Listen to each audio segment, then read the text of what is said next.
आपण पाहतात दैनिक Vidarbha Satyajit live news. आमचे मुख्य संपादक उद्धव फंगाळ यांनी दिलेल्या माहितीनुसार दैनिक विदर्भ सत्यजितचे मुख्य संपादक उद्धव फंगाळ व कार्यकारी संपादक योगेश सौभागे यांनी मेहकर तालुक्यातील कल्याणा या ठिकाणी जाऊन निवडणुकीसंदर्भात जनतेच्या प्रतिक्रिया जाणून घेतल्या। आपण पाहतात दैनिक विदर्भ सत्यजित लाईव्ह न्यूज।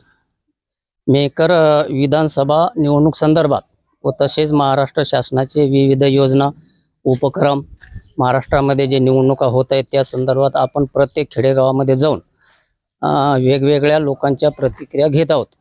आज आपण मेहकर तालुक्यातील कल्याणा या गावामध्ये आलो आहोत। या गावाची सर्व मंडळी महिला वर्ग सरपंच निकिता संजय सोनुने ह्या सरपंच सुद्धा या ठिकाणी उपस्थित आहेत। त्यांचे पतिदेव सुद्धा उपस्थित आहेत। राष्ट्रवादी काँग्रेसचे महाराष्ट्र प्रदेशचे सरचिटणीस गिरधर पाटील ठाकरे त्यानंतर गावातील काही मंडळी ऐन वेळेवर कार्यक्रम ठरल्यामुळे ते या ठिकाणी सर्व उपस्थित आहेत। आता महिलांसाठी शासनाने वेगवेगळ्या योजना सुरू केल्या आहेत त्या संदर्भात आपण अगोदर महिलांना विचारूया। महाराष्ट्र शासनाने म्हणजे महायुती सरकारने लाडकी बहीण योजना सुरू केलेली आहे। त्या लाडकी बहीण बद्दल काय सांगसाल?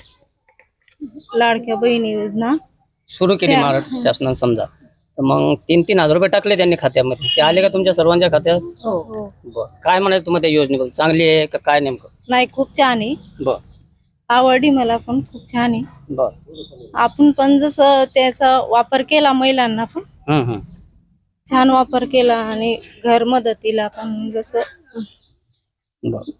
आपलं काय म्हणणं आहे लाडकी बहीण संदर्भात? खूप छान आहे लाडकी बहीण योजना, मला तर खूप आवडली आहे आणि अशीच शासनाने महिलांना मदत करावी अशी माझी इच्छा आहे। बर, ही योजना पुढे सुरू ठेवा का? हो, सुरू ठेवायला। समजा सरकार बदललं, कदाचित बदललं, समजा सांगता येत नाही ना, निवडणुका येतात त्या सांगता येत नाही, आणि त्या सरकारनं जर योजना बंद केली तर मग कसं? नाही, मला तर वाटते बंद करूच नाही, त्यांनी सुरू ठेवा, कारण महिलांना या 1500 रुपयामधून खूप फायदा होतो आणि खूप काही त्या महिला करू शकतात। कोणतेही सरकार आलं तर योजना सुरू ठेवायला पाहिजे। बरं, गिरधर पाटील साहेब आहेत आपल्यासोबत, एकदम राजकीय अनुभव आहे त्यांना, गेल्या कित्येक वर्षापासून ते राजकारणामध्ये काम करत आहेत। वेगवेगळ्या निवडणुका त्यांनी अनुभवलेल्या आहेत, ग्रामपंचायत स्तरापासून पंचायत समिती, जिल्हा परिषद, विधानसभा, लोकसभा। आता ते अजितदादा पवार यांच्या पक्षाचे आहेत आणि सत्तेमध्येच आहेत। पाटील नमस्कार। नमस्कार। काय वाटतं एकंदरीत चित्र मेहकर मतदारसंघाचं? मेहकर मतदारसंघाचा विषय असा आहे की 15 वर्षापासून सन्माननीय आमदार संजयजी रायमुलकर या ठिकाणी मेहकर विधानसभा मतदारसंघात काम करतात। त्यांचं जे काम आहे, त्यांची जी वागणूक आहे, एक मितभाषी माणूस, नम्र माणूस, आणि 15 वर्षे 3 टर्म झाल्या तरी हा माणूस वाकूनच नमस्कार लोकांना घालतो आज सुद्धा। परंतु विकासाच्या दृष्टिकोनातून आज मेहकर मतदारसंघामध्ये आतापर्यंत 30 वर्षात कधीही इतका विकास झाला नाही। हा विकास या 2.5 वर्षात आमदार संजयजी रायमुलकर यांनी जवळपास 5,000 कोटी रुपये आपल्या मेहकर मतदारसंघात आणून समाजात, तालुक्यात, गावात, प्रत्येक गावात विकास करण्याचं काम त्यांनी त्या ठिकाणी केलं। मागासवर्गीय मंडळींना प्रत्येक ठिकाणी बाबासाहेबाचा सभामंडप असेल, बाबासाहेबाच्या पुतळ्याचं कंपाऊंड वॉल असेल, शिवाजी महाराजाचं कंपाऊंड वॉल असेल, शिवाजी महाराजाच्या पुतळ्याचं सौंदर्यीकरण असेल, प्रत्येक गावात स्मशानभूमीचं सौंदर्यीकरण असेल, असे बरेच कामं प्रत्येक गावात त्या माणसाने भेदभाव न करता सर्व जाती धर्माला मदत करण्याचं काम आमदार संजयजी रायमुलकर यांनी त्या ठिकाणी केलं। ज्या वेळेस या ठिकाणी खासदारकीचं इलेक्शन लागलं त्यावेळेस खासदार सन्माननीय प्रतापरावजी जाधव साहेब यांचं या ठिकाणी एक महायुती म्हणून मागच्या 2023 2 जुलैला आमची त्यांची युती झाली, त्या माध्यमातून आम्ही त्यांचं एक चांगलं काम करण्याचं काम त्या ठिकाणी केलं। आणि मी आज एक जनतेला विनंती करतो की आत्तापर्यंत शेतकऱ्यांना एवढे पैसे कधीही भेटले नाही। एखाद्या भाजीपाल्यावानी दर रविवारी जसा आपण घरात भाजीपाला आणतो त्या पद्धतीनं दर महिन्याले, 4 महिन्याले, 6 महिन्याले महाराष्ट्र शासन हे महायुतीचं शासन शेतकऱ्याच्या खात्यामध्ये 4,000 असतील, 8,000 असतील, कोणते सोयाबीनचं वाढीव रक्कम असेल, विमा असेल, हा तात्काळ देण्याचं काम या सरकारने केलं। तुमच्याकडे सरपंच पती आहेत आपल्यासोबत, संजय सोनुने साहेब येतं, 1.25 वर्ष झाले तुम्हाला सरपंच व्हायला. आमदार साहेबांना तुमच्या गावासाठी काही विकास निधी दिला का? सर्वांना नमस्कार. कारण माननीय आपल्या बुलढाणा जिल्ह्याचे खासदार प्रतापरावजी जाधव साहेब आणि मेहकर मतदारसंघाचे आमदार संजयजी रायमुलकर साहेब यांच्या माध्यमातून आमच्या कल्याणा गावामध्ये त्यांनी या 2.25 वर्षात 1,62,00,000चा एक रस्ता, 2.25 वर्षात 1,62,00,000चा एक रस्ता, आपला डांबर रस्ता, तलाठी कार्यालय 27 लाखाचं, त्याच्यानंतर सभा मंडप 10 लाखाचा, नागझारी पांदी 40 लाखाची, काँक्रीट रस्ता आत्ता नेमका झाला तो 10 लाखाचा आणि प्रस्तावित कामं एक आपल्या शिवाजी महाराजाकरता त्यांनी 15 लाखाचं काम हे प्रस्तावित करताच हे बाबासाहेब डॉक्टर बाबासाहेब आंबेडकर यांचंही 15 लाखाचं काम त्यांनी टाकलेलं आहे, प्रस्तावित काम आहे.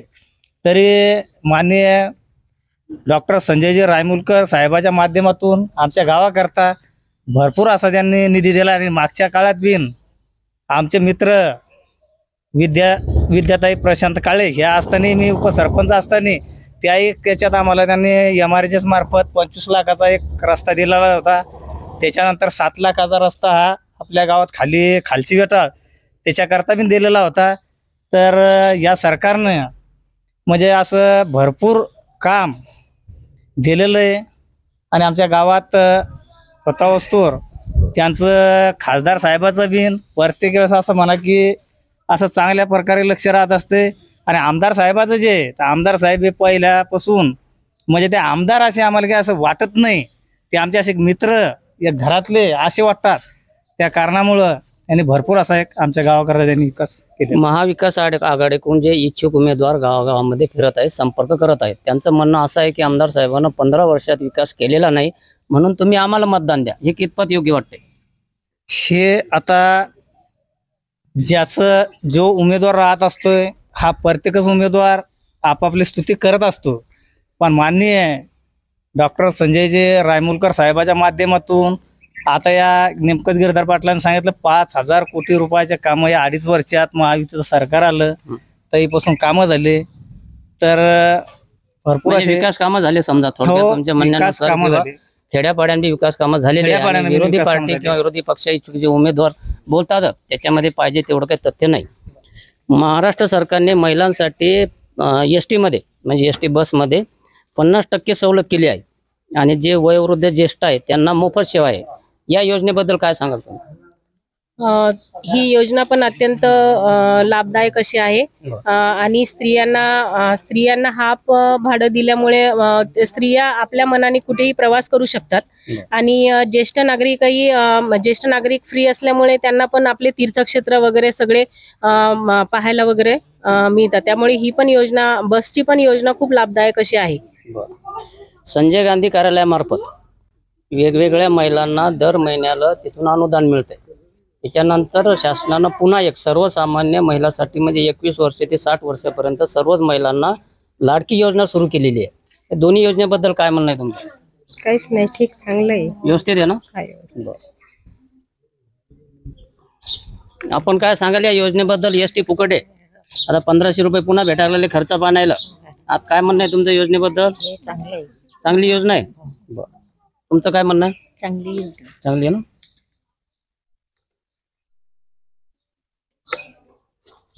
माझे सरपंच रामराम. राम. जय महाराष्ट्र. जय महाराष्ट्र. काय वाटतं मेहकर मतदारसंघात चित्र? मेहकर मतदारसंघातील चित्र स्पष्ट आहे. फक्त निकाल लागायचा बाकी आहे. कारण काय डॉक्टर संजय रायमुलकर मेहकर मतदारसंघाचं जवळपास 15 वर्ष झाले नेतृत्व करतात. त्याच्या माध्यमातून आमच्या गावामध्ये भरपूर विकास झालेला आहे.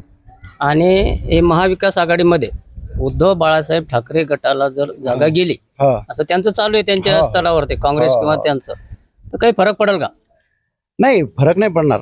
उलट मागचे म्हणजे डॉक्टर संजय रायमुलकर यांचा जो लीड होता मागचा, त्याच्यापेक्षा मताधिक्य जास्त भेटणार आहे.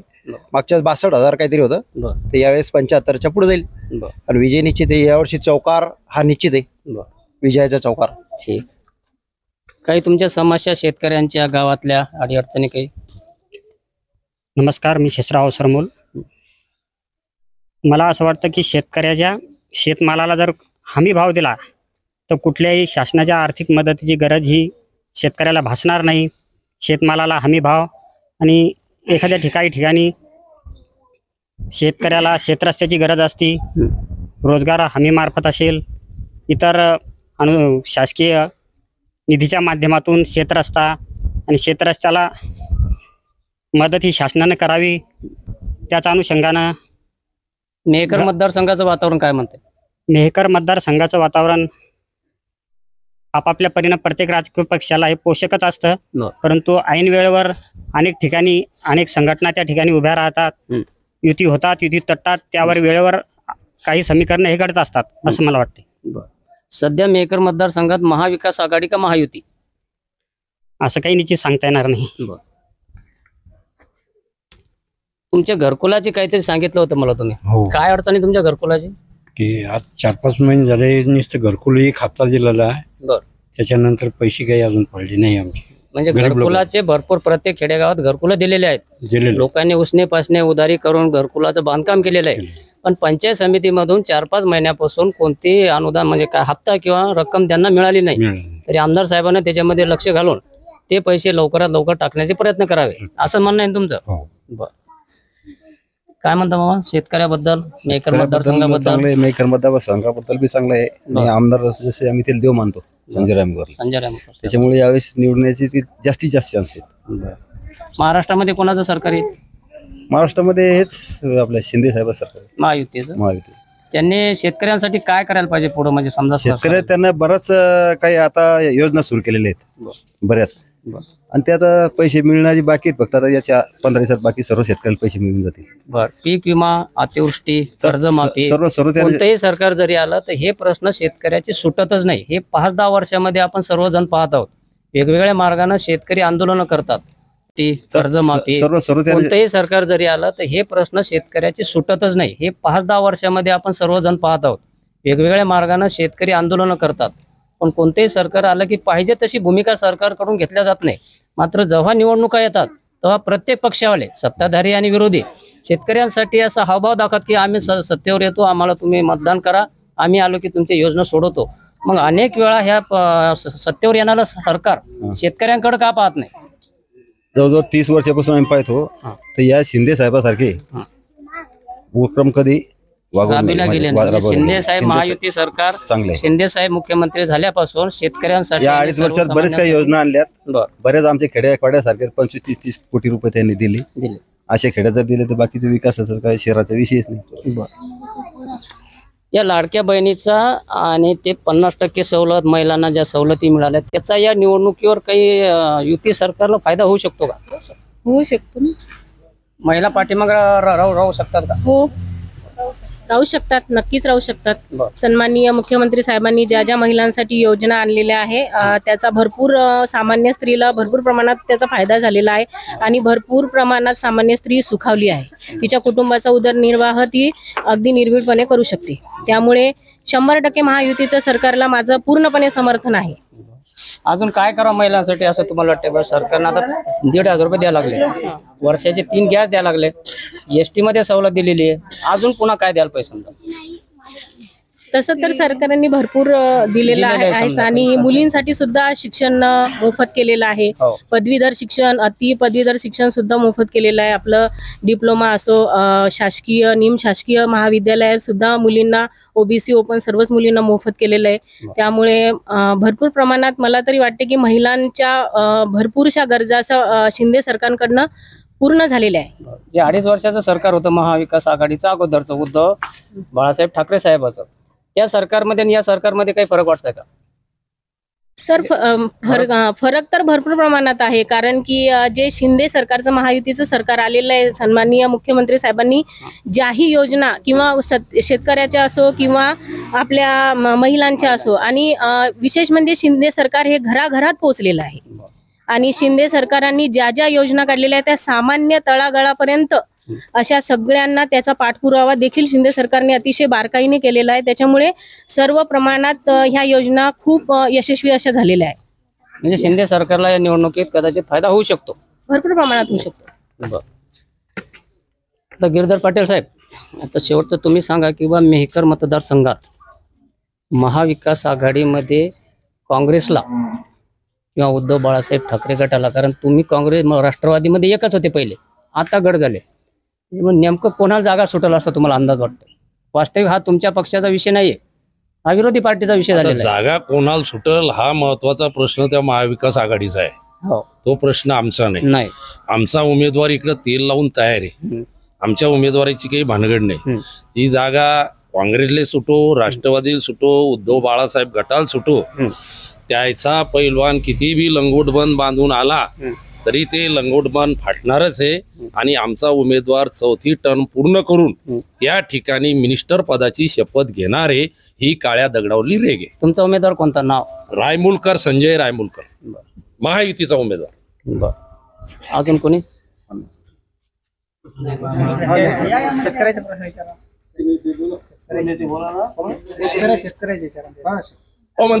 मंत्रीचं काय या मंदादेव काय मंत्री बोला, सांगा नाव. मग नाव संगपाल शंकरराव सोलमोर, ग्रामपंचायत सदस्य. समस्या काय गावचे चांगले काम चालू होते. शेतकऱ्याबद्दल काही? शेतकऱ्याबद्दल चांगले काम आहेत ना, नुकसानीचे पैसे भेटले, मोदीची भेटले, नमो किसानचे पैसे भेटले. तुमच्या कल्लाणा गावामध्ये दर पंचवार्षिकला कोणत्या पक्षाला मतदान पडते जास्त? शिवसेना. शिवसेना पडते. यावेळेस बी शिवसेना पडायला 100%. निवडून कोण येईल? रायमुलकर, आमदार रायमुलकर. अजून काही सांगायचं? नाही, काहीच नाही. आपण कल्याणा गावामध्ये आहेत सध्या. सर्व महिलांनी वगैरे महाराष्ट्र शासनाबद्दल म्हणजे महायुतीच्या सरकारबद्दल एक चांगली भूमिका मांडली. सरकार महिलांच्या पाठीमागे खंबीरपणे उभे आहेत. त्यानंतर काही शेतकरी बांधव, नंतर माजी सरपंच येतं, गिरधर पाटील साहेब येतं, आपले महाराष्ट्राचे प्रदेश सरचिटणीस, सर्वांनी अगदी मन मोकळेपणाने आणि वस्तुस्थिती मांडण्याचा प्रयत्न केला त्यांनी की बा जाणीवपूर्वक काहीतरी कोणाचा उदो करायचा किंवा कोणाची बाजू खाली दाखवायची असं न करता त्यांच्या गावामध्ये आमदार साहेबांनी कोट्यावधी रुपयाचा विकास केला हे सरपंच साहेबांनी सांगितले. आणि कोणत्या विकास केला ते रस्ते, वॉल कंपाऊंड वगैरे ते सुद्धा त्यांनी मुद्देसूद या ठिकाणी मांडले. तरी कारण शेतकऱ्यांसाठी 75 लाखांचे 2 कट्टे दिलेले. एक कट्टा आपल्या नवलेच्या शेतात झालेला आहे, एक रमेश भाऊ ठोकरेच्या शेतात पण झालेला आहे.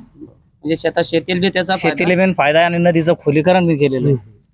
पुन्हा तलाठी कार्यालय असेल, पुन्हा स्मशानभूमीचं डेव्हलपमेंट आहे, त्याला कंपाऊंड आहे, तर डेव्हलपमेंट आहे, सौंदर्यीकरण, गावातले सिमेंट कॉन्क्रीट रस्ते, काही गट्टू आणि काही थोर पुरुषाचे जे 2 पुतळे आहेत शिवाजी महाराज आणि डॉक्टर बाबासाहेब आंबेडकर यांना पण कंपाऊंडचं आता हे निधी मंजूर केला त्यांनी आता. अशी भरपूर कामं सुरू आहेत. तुमच्यापैकी शासनाला काय आवाहन करायचं की तुम्हाला पुन्हा काही? तुमच्याकडे तुम्ही योजना शासन पुरवत आहे, महिलांसाठी योजना देते, ST मध्ये असो, काही असो, आर्थिक हातभार असो, पण या 2-3 वर्षामध्ये किंवा 5 वर्षामध्ये धरून चालू आपण महिलांवर जे अन्याय अत्याचार होत आहेत, लहान मुलीवर वगैरे महिलावर, याबद्दल सरकार अपयशी ठरत आहे का? तसं म्हणता येणार नाही. अपयशी असं म्हणता येणार नाही. त्यासाठी भरपूर कायदे वगैरे केलेले आहे सरकारांनी. पण तरी याच्यामध्ये महिलांनी स्वतःची सुरक्षा स्वतः केली, जास्त प्रमाणात केली पाहिजे मला असं वाटते. महिलांवर जे अत्याचार वगैरे होतात त्याचे ठोस निर्णय सुद्धा मुख्यमंत्री साहेब घेतातच आहे आता. आणि भरपूर प्रमाणात त्याला आटोकी बसलाय, कारण की आरोपींना शिक्षा वगैरे पण होतच आहे. ज्या गावामध्ये घटना घडते किंवा ज्या परिसरामध्ये घटना घडते ते घडल्याच्या नंतर त्या ठिकाणचा पोलीस विभाग किंवा प्रशासकीय अधिकारी कोणतेही त्या सर्व वाचकांना कळवण्यात अत्यानंद होत आहे की साई दैनिक, साई संध्या, दैनिक विदर्भ सत्यजित हे दोन्ही वर्तमानपत्र ई-पेपरच्या माध्यमातून सामाजिक, शैक्षणिक, सांस्कृतिक, साहित्यिक, आध्यात्मिक, राजकीय, शासकीय, प्रशासकीय, खेळ, कला, क्रीडा अशा विविध क्षेत्रातील घडामोडींसोबत सर्वसामान्य, कष्टकरी, शेतकरी, व्यावसायिक, नोकरदार अशा विविध जनमानसांच्या समस्यांच्या बातम्या प्रकाशित करून शासनापर्यंत पोहोचवण्याचं अविरत काम सातत्याने करत आहे. आपल्या या प्रसार माध्यमांना महाराष्ट्र राज्याच्या कानाकोपऱ्यातून उत्तमरित्या चांगला प्रतिसाद मिळत आहे. कविता, लेख, धार्मिक साहित्य यांच्या माध्यमातून देखील धार्मिक संस्कृतीचं जतन केलं जात आहे.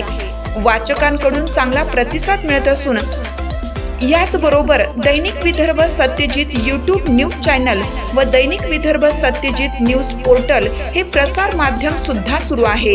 हे सर्व समस्त वाचक, जाहिरातदार बंधू भगिनी आणि आमचे प्रतिनिधी व संपादक मंडळाच्या सहकार्यामुळे शक्य होत आहे। वाचकांकडून मिळत असलेल्या उत्तमरित्या प्रतिसादाबद्दल संपादक मंडळ आपले आभारी आहे। बातम्या व जाहिरातीसाठी संपर्क संपादक उद्धव फंगाळ, मोबाईल नंबर 95 11 44 61 11।